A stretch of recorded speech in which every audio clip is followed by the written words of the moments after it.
তারিখের পরেও আমরা ছাত্র সংসদ নির্বাচন চেয়েছি, কিন্তু একটা সময় আমরা দেখেছি যে ঢাকা বিশ্ববিদ্যালয়, রাজশাহী বিশ্ববিদ্যালয় সহ বেশ কয়েকটি বিশ্ববিদ্যালয় ছাত্র সংসদ নির্বাচনে কিন্তু সূক্ষ্ম কারচুপি হয়েছে এবং নীলক্ষেতে এই ছাত্র সংসদের এসব ব্যালট গুলো আমরা দেখতে পেয়েছি এবং এই বেশ কিছু বিতর্কিত কর্মকাণ্ড কিন্তু হয়েছে এইসব নির্বাচনে। এবং এই বিতর্কিত কর্মকাণ্ড করার লক্ষ্যেই কিন্তু আমি মনে করি যে মব সৃষ্টি করে প্রিন্সিপাল হটিয়ে এক দলীয় প্রিন্সিপাল বসানো এটারও একটা ষড়যন্ত্রের অংশ হতে পারে। কারণ ঢাকা বিশ্ববিদ্যালয়ে বা রাজশাহী বিশ্ববিদ্যালয়ে বেশ কয়েকটি বিশ্ববিদ্যালয়ে আমরা দেখেছি যে যারা উপাচার্য আছে তারা কিন্তু সবসময়তে এই নির্বাচনে কিন্তু একটি দলকে সহযোগিতা করার চেষ্টা করেছে এবং এই যে কারচুপি যেটা হয়েছে সেই কারচুপিতে কিন্তু তারা সহযোগিতা করেছে। যার কারণে আমরা চেয়েছি যে তারপরেও আমরা সবসময়তেই বলে এসেছি যে রাজশাহী কলেজে ছাত্র সংসদ নির্বাচন হোক, আমাদের এখানে কনফিডেন্স আছে, আমাদের জনপ্রিয়তা আছে, ইনশাল্লাহ আমরা ভালো করব এখানে। জি ধন্যবাদ ভাই আপনাকে। আমরা একবারে লাইফের শেষ পর্যায়ে চলে এসেছি, তো আমরা লাস্ট একটা কোশ্চেন দিয়ে শেষ করতে চাই। সবার কাছে আর কি লাস্ট একটা কোশ্চেন দিয়ে সমাপ্ত করতে চাচ্ছি। মাসুম ভাই, আপনি যদি বলতেন যে 12ই ফেব্রুয়ারি যে আমাদের নির্বাচন, তো এই নির্বাচন নিয়ে যেহেতু আমাদের আজকে আলোচনা, তো এই নির্বাচন নিয়ে বিশেষ করে প্রথমবার যারা ভোটার তাদেরকে উদ্দেশ্য করে আপনাদের যদি কোনো বার্তা থাকে, মাসুম ভাই। জি ধন্যবাদ।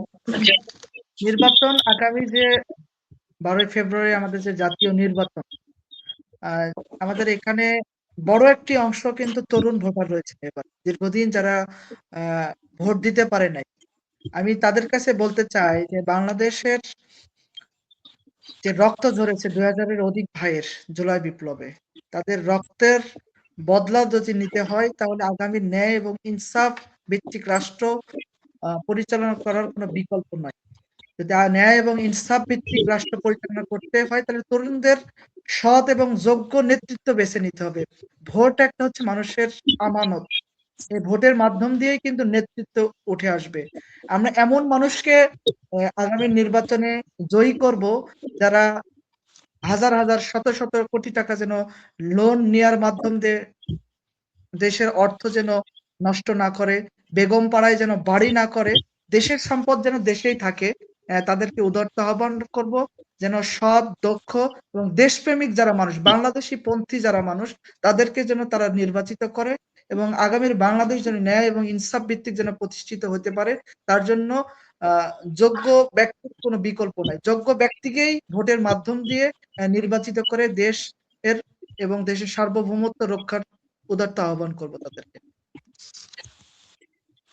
ধন্যবাদ ভাই আপনাকে। আমি লাস্ট একটা প্রশ্ন করে শেষ করতে যাচ্ছি আবি ভাইকে, প্রায় একই প্রশ্ন, যে 12ই ফেব্রুয়ারি নির্বাচন নিয়ে, আসন্ন ত্রয়োদশ নির্বাচন নিয়ে তরুণ ভোটারদের উদ্দেশ্যে আপনাদের জাতীয়বাদী ছাত্র দল কি বার্তা দিতে চাচ্ছেন নতুন ভোটারদের? 17 বছর পর তরুণরা এই প্রথম ভোট দেওয়ার সুযোগ পাচ্ছে, তো তাদের কাছে যেহেতু একটি স্বচ্ছ নির্বাচন হবে আশা করছি আমরা, এই নির্বাচনে তরুণ যারা ভোটার আছে তারা সবাই আপনারা ভোট দিতে যাবেন এবং আমরা যে বিগত স্বৈরাচার ফ্যাসিস্টের যে আচরণ আমরা দেখেছিলাম সে আচরণ হয়তো বাংলাদেশে আর কখনোই ফিরে আসবে না এবং সে আচরণ যাতে না ফিরে আসে তার জন্য সঠিক নেতৃত্ব বেছে আপনারা এই ভোট দিবেন। কারণ আপনারা এখানে এই ভোটে যদি আমরা হেরে যাই তাহলে কিন্তু বাংলাদেশ হেরে যাবে। এই ভোটে আপনাদেরকে তরুণদেরকেই কিন্তু আমাদের যে তরুণ ভোটার আছে তাদের ভোটেই কিন্তু নির্ধারিত হবে যে আগামী বাংলাদেশে কারা দেশ পরিচালনা করবে। তাই তরুণদের কাছে আমি অনুরোধ করব যে আপনারা অবশ্যই বুঝে শুনে এই বাংলাদেশপন্থী দলকে আপনারা বিজয়ী করবেন। ধন্যবাদ। ধন্যবাদ আপনাদের সবাইকে। আমরা বর্তমান লাইভের শেষ মুহূর্তে চলে এসেছি। আপনাদের সাথে আমি ছিলাম জুল ইকরাম ফেরদৌস ইবতিদা, এডুকেশন টাইমস এর লাইভ অনুষ্ঠানে। সবাইকে শুভরাত্রি, অন্য একদিন দেখা হবে অন্য সময়। এই বলে আজকের অনুষ্ঠান এখানেই শেষ করতে চাচ্ছি।